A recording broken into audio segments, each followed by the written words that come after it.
Item ಯಾವುದೇ ಇರಲಿ try ಮಾಡಿ ಆಚಿ ಚಿಕನ್ ಮಸಾಲಾ. ಆಚಿ ಚಿಕನ್ ಮಸಾಲಾ. ಈ 4 ಜನ ಯಾವ ರೀತಿಯಾಗಿ ಇದರಲ್ಲಿ ಪಾಲುದಾರರು ಅನ್ನೋದರ ಬಗ್ಗೆ ಒಂದೊಂದಾಗಿ ಗಮನಿಸ್ತಾ ಹೋಗೋಣ. ಮೊದಲಿಗೆ ಎಸಿ ಮಾಡಿದ್ದೇನು? ಅಂದಿನ ಎಸಿ ಮಂಜುನಾಥ್ ಅವರೇ ಇಲ್ಲಿ ಕಿಂಗ್ ಪಿನ್. ಈ ಹಗರಣದ, ಈ ಭೂ ಹಗರಣದ ಕಿಂಗ್ ಪಿನ್ ಯಾರಪ್ಪ ಅಂತ ಅಂದ್ರೆ ಅಂದಿನ ಎಸಿ ಮಂಜುನಾಥ್. ತಹಶೀಲ್ದಾರ್ ಸೃಷ್ಟಿ ಮಾಡಿದ್ದಂತ ದಾಖಲೆಗಳಿಗೆ ಸಹಿಯನ್ನ ಹಾಕಿದ್ದು ಇದೇ ಎಸಿ ಮಂಜುನಾಥ್, ಅಂದಿನ ಎಸಿ. ದೇವನಹಳ್ಳಿಯ ಹರಳೂರಿನ ಗೋಮಾಳದ ಭೂಮಿಯನ್ನ ನುಂಗಿದ್ರು ಇವರು. ಹರಳೂರಿನ ಸರ್ವೆ ನಂಬರ್ 37ರಲ್ಲಿ 9 ಎಕರೆ 39 ಗುಂಟೆ ಜಾಗವನ್ನ ಗುಣಂ ಮಾಡಿ ಹಾಕಿದ್ರು.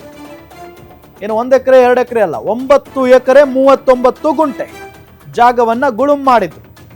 ಸರ್ವೆ ನಂಬರ್ 37ರಲ್ಲಿ, ಹರಳೂರಿನ ಸರ್ವೆ ನಂಬರ್ 37ರಲ್ಲಿ ಗೋಮಾಳ ಜಮೀನಿಗೆ ಸಾಗುವಳಿ ಚೀಟಿ ಕೊಟ್ಟಿದ್ದು ಇವರೇ. ತಹಶೀಲ್ದಾರ್, ಸರ್ವೇಯರ್, ಎಡಿಎಲ್ಆರ್ ಅಧಿಕಾರಿಗಳಿಗೆ ಇವರು ಸಾಥ್ ಕೊಡ್ತಾರೆ. ಯಾವುದೇ ರೀತಿಯಾದಂತಹ ಭಯ, ಅಂಜಿಕೆ, ಅಳುಕು ಏನೇನೂ ಇಲ್ಲ ಇವರಿಗೆ. 1962-63ನೇ ಸಾಲಿನಲ್ಲಿ ತಹಶೀಲ್ದಾರ್ ಆದೇಶಕ್ಕೆ ಅಸ್ತು ಅಂತ ಹೇಳ್ತಾರೆ ಇದೇ ಎಸಿ ಮಂಜುನಾಥ್. ಇವತ್ತು ನಿನ್ನೆಯ ಹಗರಣ ಅಲ್ಲ ಇದು. 1962-63ನೇ ಸಾಲಿನಲ್ಲಿ ಆಗಿರುವಂತದ್ದಿದೆಲ್ಲ. 1962ರಂತೆ ಮಂಜೂರಾದಂತೆ ದರಖಾಸ್ತು ಜಮೀನು ಮಂಜೂರು ಮಾಡಲಾಗುತ್ತೆ. 2019ರಲ್ಲಿ ಎಸಿ ಆಗಿದ್ದಂತ ಮಂಜುನಾಥ್ನ ಕೈಯಲ್ಲಿ ಪಹಣಿಗೆ ಸಹಿಯನ್ನ ಹಾಕಿಸ್ತಾರೆ. ಬೋಗಸ್ ಪಹಣಿ ಖಾತಾ ಅಂದ್ರೆ RTC ಮಾಡಿ ಅಂತ ಹೇಳಿ ಆದೇಶವನ್ನ ಹೊರಡಿಸ್ತಾರೆ. ನಕಲಿ ವ್ಯಕ್ತಿಗಳ ಹೆಸರಿನಲ್ಲಿ ಸ್ವಾಧೀನ ಪತ್ರವನ್ನ ಕೊಟ್ಟಿದ್ರು ಇದೇ ಮಂಜುನಾಥ್. ನಕಲಿ ವ್ಯಕ್ತಿಗಳ ಹೆಸರಿನಲ್ಲಿ ಸ್ವಾಧೀನ ಪತ್ರವನ್ನ ಕೊಡ್ತಾರೆ ಮಂಜುನಾಥ್. ಸಾಗುವಳಿ ಚೀಟಿಯಂತೆ ಖಾತೆ ಮಾಡೋದಕ್ಕೆ ಭೂಮಿಯನ್ನ ಮಂಜೂರು ಮಾಡಿಸ್ತಾರೆ. ಮಂಜೂರಾತಿಯ ದಾಖಲೆ ಪರಿಶೀಲಿಸದೆ, ಸ್ವಾಧೀನಾನುಭವದ ವರದಿ ಪಡೆಯದೆ ಈ ರೀತಿಯಾಗಿ ಮಾಡಿರೋದು ಈ ಎಸಿ ಮಂಜುನಾಥ್. ಯಾವುದನ್ನು ಚೆಕ್ ಮಾಡದೆ ಖಾತೆ ಮಾಡೋದಕ್ಕೆ ಎಸಿ ಆದೇಶ ಕೊಟ್ಟಿರ್ತಾರೆ. ಇದೇ ಇವರ ಪಾತ್ರ. ಇದರಲ್ಲಿ ಎಸಿ ಮಂಜುನಾಥ್ ಅವರ ಪಾತ್ರ.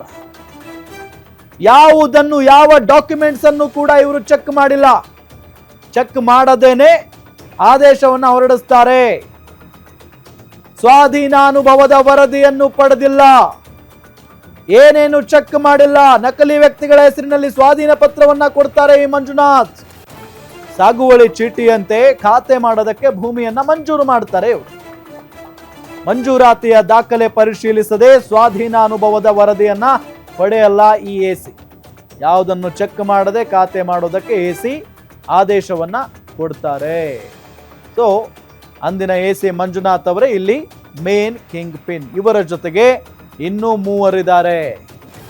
ಸೊ ಇದು ಕಿಂಗ್ ಪಿನ್ ಕತೆ, ಎಸಿ ಮಂಜುನಾಥ್ ಕತೆ. ಆದ್ರೆ ಇನ್ನು 2ನೇ ವ್ಯಕ್ತಿ ಯಾರು, 2ನೇ ಆರೋಪಿ ಯಾರು ಹಾಗಾದ್ರೆ ಅಂತ ಅಂದ್ರೆ ಅದು ಬೇರೆ ಯಾರು ಅಲ್ಲ, ಅಜಿತ್ ರೈ ಅಂತ ಹೇಳಿ. ಹಾಗಾದ್ರೆ ಈ ಅಜಿತ್ ರೈ ಪಾತ್ರ ಏನು ಈ ಒಂದು ಭೂ ಹಗರಣದಲ್ಲಿ, ದೇವನಹಳ್ಳಿಯ ಭೂ ಹಗರಣದಲ್ಲಿ 2ನೇ ಆರೋಪಿ ಆಗಿರುವಂತ ಅಜಿತ್ ರೈ ಪಾತ್ರ ಏನು? ಅಂದಿನ ತಹಶೀಲ್ದಾರ್ ಅಜಿತ್ ರೈ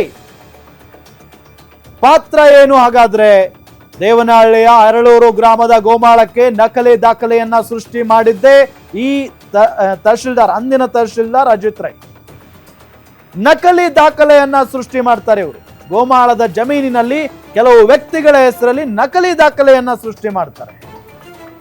ಗೋಮಾಳದ ಜಾಗಕ್ಕೆ ಹಾಕಿದ್ದ ಫಾರ್ಮ್ 16 ಅರ್ಜಿಯನ್ನ ಪುರಸ್ಕರಿಸಿದ್ದು ನೋಡಿ. ಫಾರ್ಮ್ ನಂಬರ್ 16, ಗೋಮಾಳದ ಜಾಗಕ್ಕೆ ಹಾಕಿದ್ದಂತ ಫಾರ್ಮ್ ನಂಬರ್ 16 ಅರ್ಜಿಯನ್ನ ಪುರಸ್ಕರಿಸ್ತಾರೆ.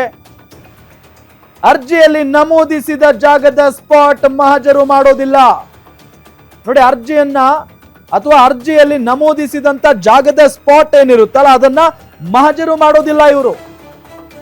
ಈ ಜಾಗ ಅರ್ಜಿದಾರರದ್ದೇ ಅನ್ನೋದನ್ನ ರುಜುವಾತು ಮಾಡೋದಿಲ್ಲ.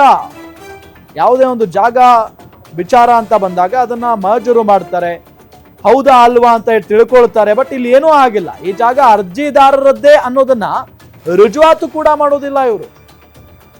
ಅಸಲಿ ಸತ್ಯ ಗೊತ್ತಿದ್ರು ಸರ್ಕಾರಕ್ಕೆ ಇವರದ್ದೇ ಜಾಗ ಅಂತ ವರದಿಯನ್ನ ಕೊಡ್ತಾರೆ. ಅಸಲಿ ಸತ್ಯ ಗೊತ್ತಿದೆ ಇವರಿಗೆ. ಆದ್ರೂ ಕೂಡ ಸರ್ಕಾರಕ್ಕೆ ಇವ್ರದೇ ಜಾಗ ಇದು ಅಂತ ಹೇಳಿ ವರದಿ ಕೊಡ್ತಾರೆ. ಪೊಸಿಷನ್ ನಲ್ಲಿ ಅರ್ಜಿದಾರರಿದ್ದಾರೆ ಅನ್ನೋ ರೀತಿ ಸುಳ್ಳು ರಿಪೋರ್ಟ್ ಅನ್ನ ಕೊಡ್ತಾರೆ. ವಿಲೇಜ್ ಅಕೌಂಟೆಂಟ್, ಗ್ರಾಮ ಪಂಚಾಯಿತಿ ಅಧಿಕಾರಿಗಳ ಜೊತೆಗೆ ಇವರು ಶಾಮೀಲಾಗ್ತಾರೆ. ಸರ್ಕಾರಿ ಜಮೀನು ಒತ್ತುವರಿಯಾಗಿದ್ರು ತಡೆಗಟ್ಟದೆ, ತೆರವುಗೊಳಿಸದೆ ಸುಮ್ಮನಿದ್ದಿದ್ದು ಕೂಡ ಇವರ ಮಹಾ ತಪ್ಪು. ಅಸಲಿ ಬಂಡವಾಳ ಗೊತ್ತಿದೆ, ಜೊತೆಗೆ ಸರ್ಕಾರಿ ಜಮೀನು ಒತ್ತುವರಿ ಆಗಿದ್ದು ತಡೆಗಟ್ಟದೆ, ತೆರವುಗೊಳಿಸದೆ ಸುಮ್ಮನೆ ಇರೋದೇ ಇವರ ಮಹಾ ತಪ್ಪು. ಇನ್ನು ಜಮೀನು ಹಕ್ಕಿಗೆ ಸಂಬಂಧಪಟ್ಟಂತೆ ಈ ಅರ್ಜಿಯನ್ನ ವಿಲೇವಾರಿ ಮಾಡಿದ್ದು ಕೂಡ ಮಹಾ ತಪ್ಪು. ಅಜಿತ್ ರೈ ಅಂದಿನ ತಹಶೀಲ್ದಾರ್ ಫೋಟೋವನ್ನ ಕೂಡ ನಿಮಗೆ ನಾವು ತೋರಿಸ್ತಾ ಇದ್ದೀವಿ. ಇದು ಎರಡನೇ ಆರೋಪಿ ಈ ಪ್ರಕರಣದಲ್ಲಿ, ಅಥವಾ ಈ ಹಗರಣದ ಎರಡನೇ ಆರೋಪಿ ಅಂದಿನ ತಹಶೀಲ್ದಾರ್ ಅಜಿತ್ ರೈ. ಯಾವ ರೀತಿಯಾಗಿ ಈ ಒಂದು ಹಗರಣದಲ್ಲಿ ಅವರು ಪಾಲುದಾರರು ಅನ್ನೋದರ ಬಗ್ಗೆ ಮಾಹಿತಿಯನ್ನ ನೋಡಿ.